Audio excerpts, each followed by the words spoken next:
بسم الله الرحمن الرحيم نحمده ونصلي على رسوله الكريم أما بعد فأعوذ بالله من الشيطان الرجيم بسم الله الرحمن الرحيم محترم مسلمانانو مرگ راتلونکی دی هر چالر مرگ راځي د مرگ ستیشت نسته الله جل جلاله وای كل نفس ذائقة الموت هر نفس چې دی هغه څکونکی د مرگ دی مرگ به ورلر راځي او الله جل جلاله بل ځای وای كل شيء هالك الا وجهه هر شی چې دی هغه هلاکیدونکی دی مړکیدونکی دی ما سوا د یو ذات د الله جل جلاله هر شی بمري په بل آیات کې الله جل جلاله وای كل من عليها فان ويبقى وجه ربك ذو الجلال والإكرام پر دا دنیا باندې چې شي ویني ته دا ټول شیان چې دي دا به پانی کیږي دا به نيستي کیږي ما سوا د الله جل جلاله د ذات سره یو د الله جل جلاله ذات به نور هر شی به نيستي کیږي ولكل أمة أجل فإذا جاء أجلهم لا يستأخرون ساعة ولا يستقدمون د هر ډلې د فاره او د هر قوم د فاره یو وخت مقرر سته کله که د یو چا د مرګ ټیم رالی بیا نه مخکې کیږي او نه وروسته کیږي مرګ به بیا راځي چې د لره رالی ځان نسي خلاصولی ولن يؤخر الله نفسا اذا جاء اجلها والله خبير بما تعملون الله جل جلاله وهیڅ یو نفس ته وهیڅ یو چاته مهلت نور کوي وخت نور کوي چې کله یې وخت راسي بس هغه خپل د مرګ وخت چې راسي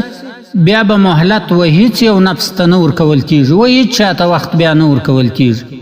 الله جل جلاله په هغه شی باندې خبر دی چې تاسو یې کوي الله جل جلاله وایي والله خبير بما تعملون خدای په هغه خبر دی چې تاسو یې کوي نو د خپل ځانو سره فکر وکړئ د الله جل جلاله سو بیریږي اينما تكونوا يدرككم الموت ولو كنتم في بروج مشيده چیرې چې تاسو یاست حالت تاسو لره مرګ درځي که په یو لوړو بنګلو کې یاست په لوړو منارو کې یاست الله جل جلاله وايي مرګ حالت درځي تاسو لره رسول الله صلى الله عليه وسلم وايي اذا قضى الله لعبد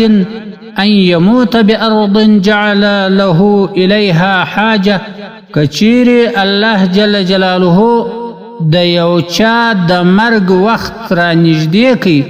و هغه چاته خدای د هغه مځکې په خوا حاجت پیدا کی ضرورت ورته پیدا کی چې د مرګ پکې کیږي هغه ځای ته بس حاجت و ضرورت سي ورسي حالت مرسي بیا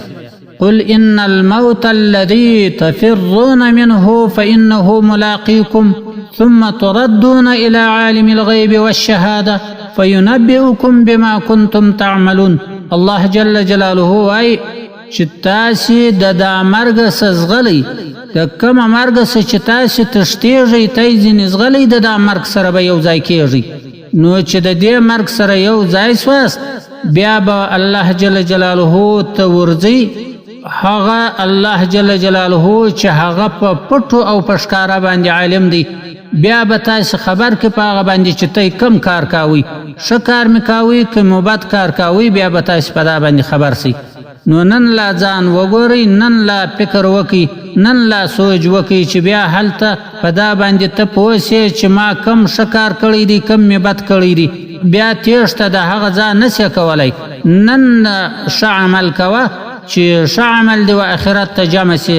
بد عمل مکوه چې په آخرت کې دی بد عمل سره جمع سي قل لن ينفعكم الفرار إن فررتم من الموت أو القتل تو دوی ته ووایه ای پیغمبر علیه الصلاة والسلام که چیرې تاسې د مرګ یا د قتل سزغلی ځینې تښتېږئ نو دا تېښته به و تاسې ته هېڅ پیدا نه ورسوي تاسې به دغه مرګ ته مخامخ کېږئ دا مرګ به راځي تاسې لره نو یو څوک چې بیده وي دغه خوب چې دی ځان ناپوه اچوي بیدېږي دا به بیا په یاد هلته ورسي چې